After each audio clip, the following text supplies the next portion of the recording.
로고스 채플 CMM 중보기도에 오신 여러분들을 주의 이름으로 환영합니다. 이 시간 함께 묵상 기도하심으로 주님께 예배드리겠습니다. 기도하시겠습니다. 너희는 우리 여호와 하나님을 높여 그의 발등상 앞에서 경배할지어다. 여호와 우리 하나님은 거룩하시도다. 거룩하신 하나님 아버지, 이 시간 우리 여호와 하나님께 엎드려 경배하며 기도하며 주의 말씀을 듣고자 합니다. 주의 성령께서 이 시간 우리를 충만케 채워주시옵소서. 예수 그리스도의 이름으로 기도하였습니다. 아멘.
주보를 참조해 주시고요. 이 시간 우리 CM의 회원 중에 아픈 환자들 위해서 함께 중보기도하는 시간 갖도록 하겠습니다. 수술하신 회원이십니다. 캘리포니아의 진 회원께서 갑상선암 수술 예정이 있으십니다. 캘리포니아 주 회원께서 갑상선 수술하십니다. 캘리포니아 김 회원께서 망막 분리 수술 예정이 있으십니다.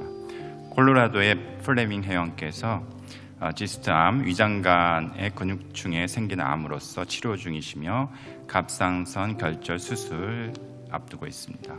오클라호마의 조 회원께서 여성질환 수술하십니다. 텍사스의 김 회원께서 목에서 허리까지 심한 통증으로 수술 예정이 있으십니다. 병원 방문 및 검사하시는 회원이십니다. 텍사스의 요 회원께서 심장 통증으로 심장내과 전문의 만날 예정이 있으십니다. 워싱턴의 최 회원께서 직장암 치료 예정이 있습니다. 위스콘신의 조 회원께서 남성암 전이로 방사선 치료 예정이 있으십니다.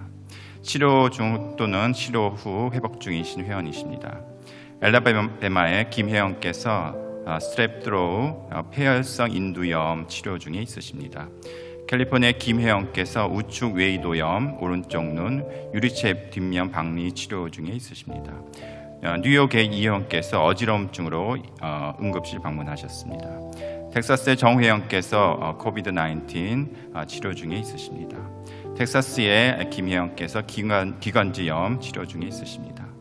텍사스의 양 회원께서 모야모야 병으로 특수한 뇌혈관 질환이신데 치료 중에 있으십니다. 이분들을 위해서 우리 합심해서 기도하길 원하고요. 저번 주에 의료비 나눔 보고 하겠습니다. 지난 2월 12일부터 16일까지 의료비 나눔 보고입니다. 전체 한 주간 의료비 차지된 금액은 33만 8,020불 35센트였고 이 중에 우리 CMM 회원들과 사역자들의 의료비 조정 노력 후에 나누어진 금액은 12만 6,926불 11센트였습니다. 한 개인에게 가장 많이 의료비가 발생된 금액은 25,759불 49센트였고 의료비 조정 후에 나눈 금액은 13,607불 57센트였습니다. 이 시간 우리 함께 회원들을 위해서 합심해서 이 시간 중보 기도하는 시간 갖도록 하겠습니다. 기도하시겠습니다. 하늘에 계신 전지전능하신 하나님 아버지, 오늘도 살아계셔서 우리의 삶 속에 함께 동행하시며 길잡이가 되시고 우리의 마음과 생각 속에 찾아와 주셔서 계획하고 비전을 꿈꾸게 하시는 주님의 이름을 높여드리며 이 시간 주님께 예배합니다. 저희들의 분주한 마음, 근심, 걱정 잠시 내려놓게 하시고 오직 예배에 집중하게 하셔서 어려움을 겪는 이들을 생각하게 하시고 그들을 위해 기도할 수 있는 넉넉한 마음 허락하여 주시옵소서. 이 시간 병중에 계신 로고스 가족들을 위해 기도합니다. 주님 찾아가 주셔서 위로하여 주시고 치유하여 주시며 회복 중에 주님의 은혜를 경험하는 귀한 시간들 되게 역사하여 주시옵소서. 고통과 어려움의 짐을 CMM 기도구려 상조회가 기꺼이 함께 나누어 지고 감당하게 하시니 감사합니다. 이 사역을 통해 하나님 나라가 확장되게 하시며 이 일에 동참하는 사역자들과 귀한 손길에 주님의 특별하고 각별한 은혜가 임하기를 원합니다. 주님 함께하여 주시옵소서. 로고스 선교회를 위해 기도합니다. 긴 세월 동안 주님의 시간표대로 이 선교회를 많은 것들로 연단하신 주님의 은혜에 감사드립니다. 계속 주님의 계획 속에 주님의 마음으로 성장하는 주님의 기업 되게 역사하여 주시옵소서. 로고스 선교회 안에 있는 크리스찬 저널, 기도구려 상조회, 로고스 하우스의 사업을 주님 기억하여 주시고 새 사업 건강검진센터와 로고스 타워를 품고 준비하는 많은 손길들 위해 특별한 은혜 주시고 주님이 깊이 간섭하여 주셔서 협력과 사랑의 열매 되게 주님 함께하여 주시옵소서. 로고스 가족 한 사람 한 사람 먼저 건강함으로 지켜주시고 그 가정들이 소원하는 것들이 주님의 은혜 속에 다 이루어지게 하시고 기도하는 부모 되게 하시며 그 자녀들이 모두 잘 되게 은혜 내려 주시옵소서. 오늘 말씀 주실 박도원 목사님의 입술을 주장하여 주셔서 주님의 말씀이 온전히 전해지게 하시고 듣는 우리들의 마음을 활짝 열어 주셔서 주님의 말씀을 마음으로 받게 하시며 지친 일상 중에 회복을 얻는 귀한 시간 되게 하여 주시옵소서. 수요일 낮 시간에 주님께 예배하는 특권을 주심에 감사드리며 예배를 준비하는 여러 손길을 특별히 기억하시고 은혜 내려주실 것을 믿고 감사드리며 이 모든 말씀 예수님의 이름으로 기도합니다. 아멘. 하나님의 말씀 마가복음 14장 38절 말씀 드리겠습니다. 마가복음 14장 38절 말씀 우리 한 목소리로 봉독하시겠습니다. 시험에 들지 않게 깨어 있어 기도하라. 마음에는 원이로되 육신이 약하도다 하시고. 아멘.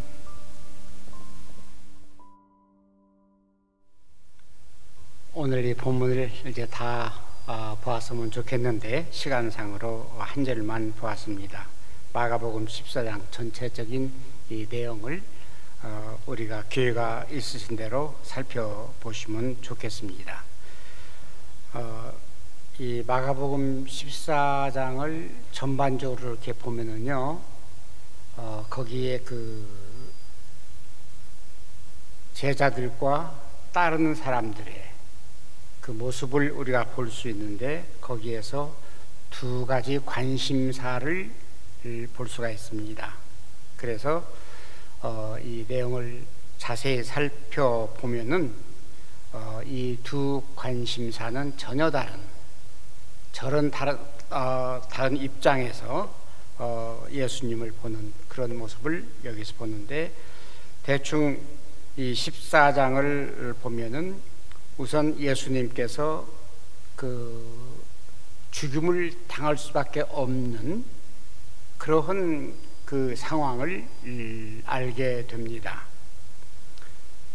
그 다음에는 3절에서 9절에 보면은 한 여인이 와서 예수님께 향유를 값진 그런 그 기름을 부어줍니다.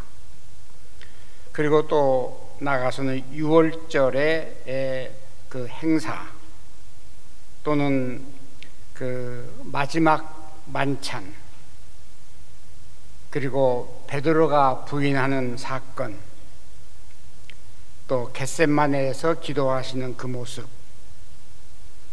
이러한 여러 가지를 볼 때에 이제 그것을 옆에서 보고 있는 사람들의 그 관심사, 과연 그 두 관심사가 어떻게 달랐을까? 이 마가복음 14장은 예수님께서 잡히셔가지고 고난받고 죽음을 당함으로 하나님께서 계획하신 거대한 뜻을 이루어 주시는 그런 내용인데, 또 한편에서는 이 사건에 대해서 굉장히 비판적으로 봅니다. 예를 들어서 한 여인이 예수님께 향유를 값진 기름을 부어 드릴 때에 제자들 중에 왜 그 비싼 기름을 허비하느냐, 그것을 팔아가지고 가난한 사람에게 나눠주면은 훨씬 더 좋은 일이고 얼마나 멋있습니까, 그 말이. 그랬을 때에 이 말을 하는 그 분류층은 관심이 어디에 있었던가? 어디에 있었던 것 같아요? 돈에 있었죠. 야, 그 값비싼 300데나리온, 엄청난 금액입니다. 그걸 팔아서 가난한 사람에게 나눠준다고 하는 것, 그 뜻이 얼마나 좋게 보입니까마는, 예수님께서 그 향유를 부은 사건을 가지고 전혀 다른 각도에서 제자들에게 설명합니다. 아니야, 가난한 사람들은 너희하고 언제까지라도 있을 수 있지만은 인자는 이게 마지막이야. 그리고 이 마지막인데 이 여인이 참 좋은 일을 했어. 참 좋은 일이란 게 뭐였나? 너희들이 지금 전혀 알지 못하는, 내가 지금 얼마 안 있으면 죽게 되는데 내 장례를 위해서 나한테 부어준 거야.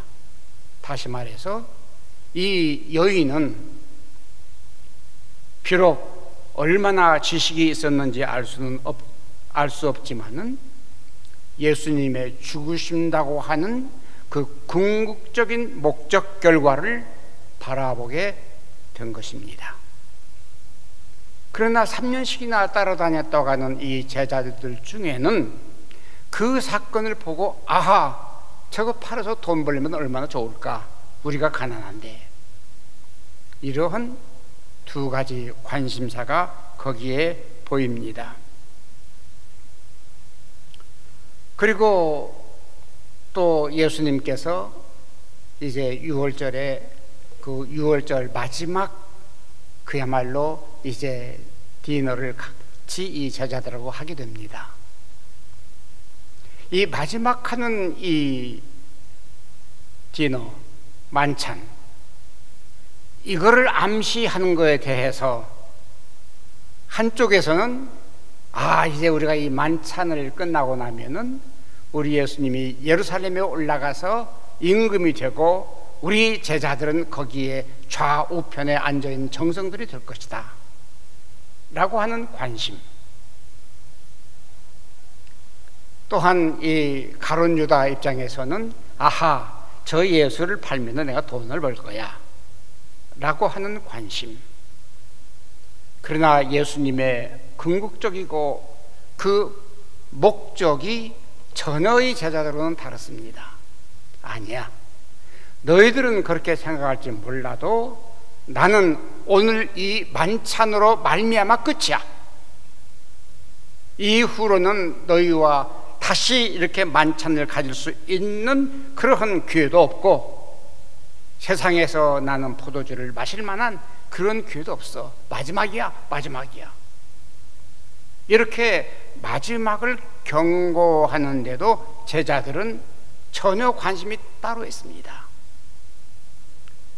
그러면서 예수님께서 내가 얼마 안 있으면은 장로들과 교권주의자들에게 잡혀서 죽을 거야 하니까 이 베드로가 나서서, 성질 급한 베드로, 염려 마십시오.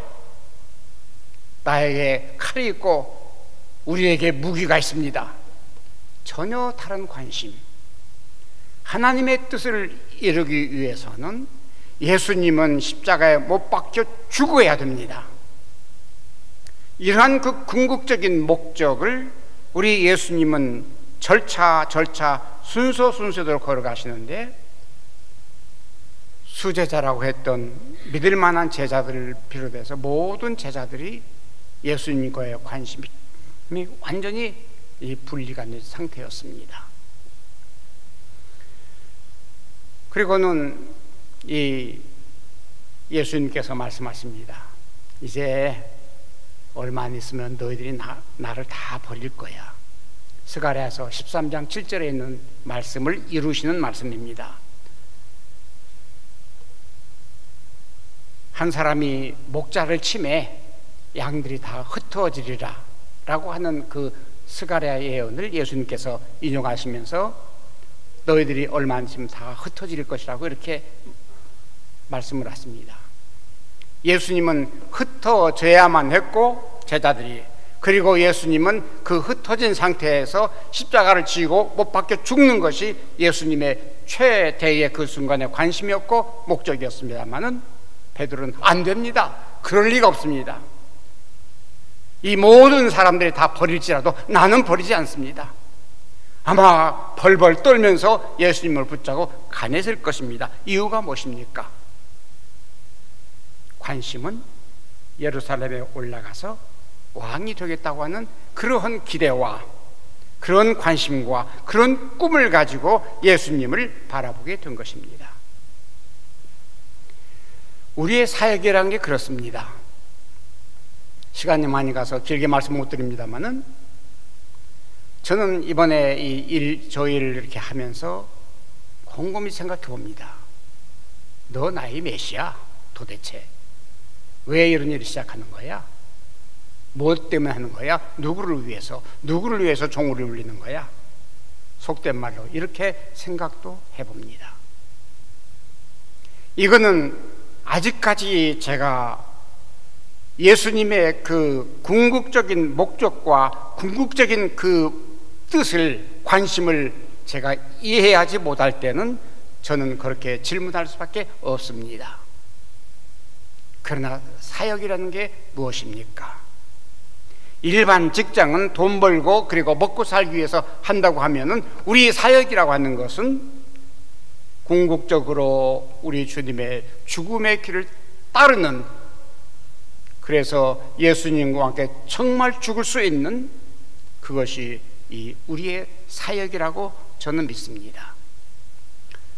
우리가 겉으로는 화려하게 건물도 마련했고 건강검진센터를 이렇게 하고 지금 준비하고 있습니다만은, 겉으로는 많은 사람들이 야, 어떻게 그렇게 할 수 있는가. 이번에 저희 친구들이 모여가지고 한 친구가, 아이 박 목사, 내가 우리 어느 목사님들 모인 가운데서 목사가 그래 그 세리토스에 그 큰 건물을 샀대.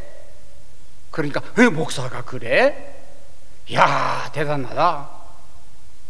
저희가 이런 말을 얻기 위해서 한 것이 아닙니다.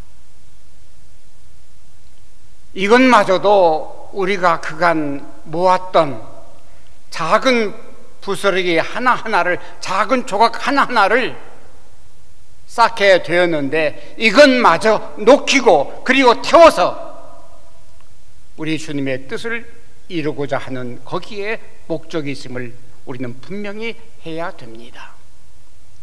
우리는 무한한 형통을 기대하지 않습니다.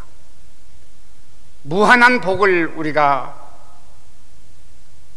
예상하지 않습니다만은, 그러나 사역은 반드시 우리 예수님께서 궁극적이고 그리고 그 목적을 이루기 위해서 십자가를 져야 하는 주님의 뜻이라는 게 무엇입니까? 하나님의 뜻이라는 게 무엇입니까?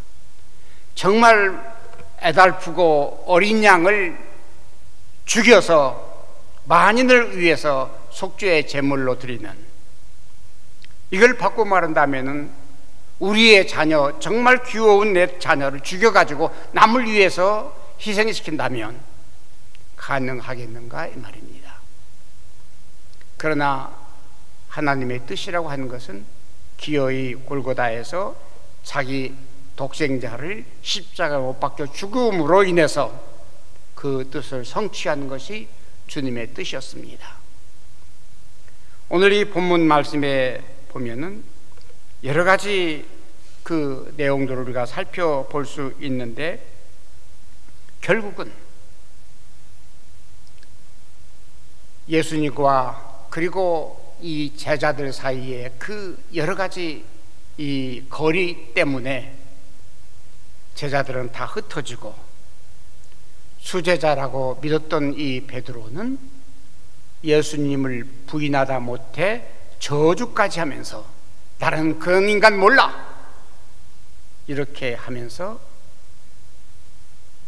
예수님의 마지막 그 시간을 종결짓고, 그리고 예수님께서는 끌려나가서 종례는 십자가를 져야 하는 이런 상황을 보게 됩니다.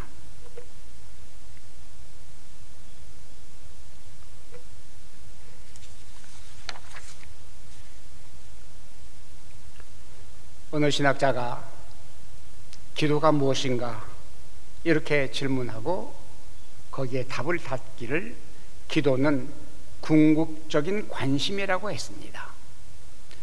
저는 그 말은 신학교 다닐 때는 뜻을 잘 몰랐습니다만은 지금까지 살다 보면은 그 말씀이 참 옳다고 생각합니다. 기도가 무엇인가? 궁극적인 관심이다. 거기다 하나 더 보탭니다. 궁극적인 관심과 목적과 결과라고는 믿습니다. 우리는 지금 우리 기독교 상조회가 정말 저는 우리 기도는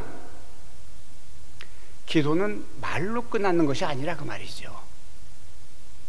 우리가 흔히 말하는 얘기가 있습니다. 기도해 드릴게요. 여러분, 기도해 드린다고 하는 그 말이 얼마나 큰 빚인지 아십니까? 우리 혀로만 기도해 드린다고 해서 그 기도가 응답이 되는 것입니까? 저는 그렇게 믿지 않습니다. 기도는 궁극적인 관심이자 그리고 목적이자 그리고 결과입니다. 예를 들어서 누구 한 사람을 위해서 기도를 한다. 그 사람이 암이 걸렸다.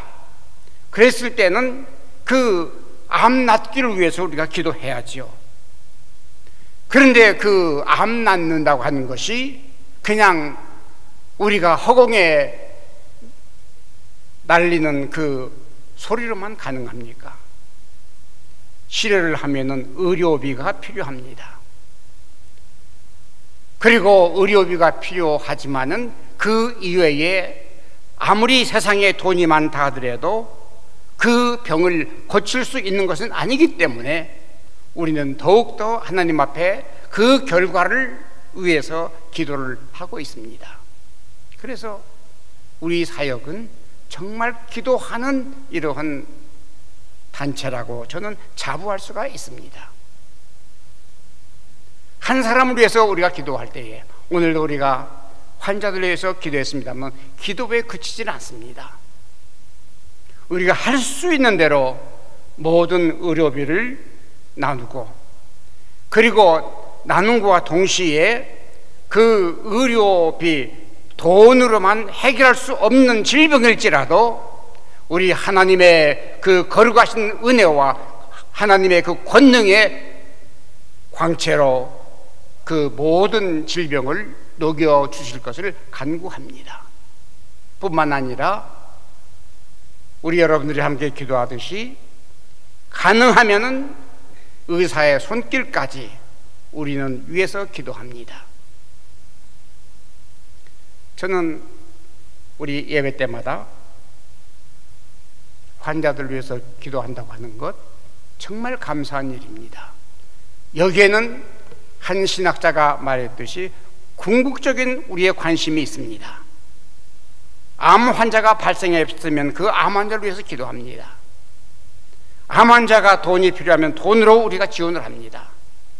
암 환자에게 더 필요한 하나님의 권능과 하나님의 은총이 필요한다고 하면 그것을 위해서 기도합니다.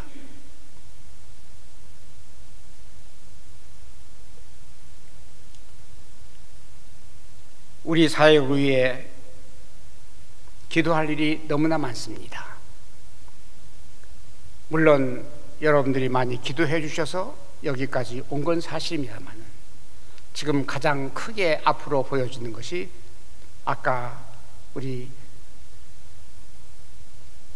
기도하신 과장님 말씀해 주신 대로 건강검진센터입니다. 다시 말씀드리지만은 우리가 이것을 화려하게 큰 이익을 남기기 위해서 하려는 것은 아닙니다. 어떻게든 우리 주님의 뜻을 이루는 데에, 그리고 주님의 뜻을 이루어서 우리 많은 회원들에게, 그리고 많은 우리 이웃들에게 도움이 되고자 하는 사역입니다. 이 일을 위해서 함께 기도하시면서 끝까지 주님과 함께 동행하며 그 뜻을 이루기를 함께 기도해 주시기를 바랍니다. 기도하겠습니다.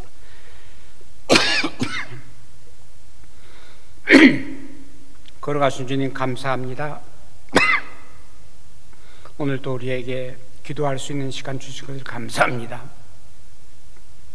우리의 기도가 효력 있게 하시고 혀와 말로만 기도하지 않게 하시고 우리의 끝까지 관심과 그리고 목적과 결과를 나타낼 수 있는 우리의 기도에 이 모임이 될 수 있도록 은혜 주시기를 바랍니다. 예수님의 이름으로 기도합니다. 아멘. 지금은 우리 주 예수 그리스도 은혜와 하나님 아버지의 극진하신 사랑하심과 성령의 감화 감동하심이 오늘 환중에 있는 여러 회원들 한 사람 한 사람을 방문해 주시고 저들이 이 질환을 통해서 하나님의 뜻과 하나님의 거룩하신 그 은총을 깨닫는 좋은 그러한 순간이 되기를 원하오며, 또한 이 사역을 위해서 수고하며 애쓰는 우리 동역자들, 그리고 우리 동역자들을 위해서 지금도 질환 가운데 있는 이 모든 환자들 모두에게 주님의 거룩하시는 종이 함께 없으기를 간절히 축원하옵나이다. 아멘.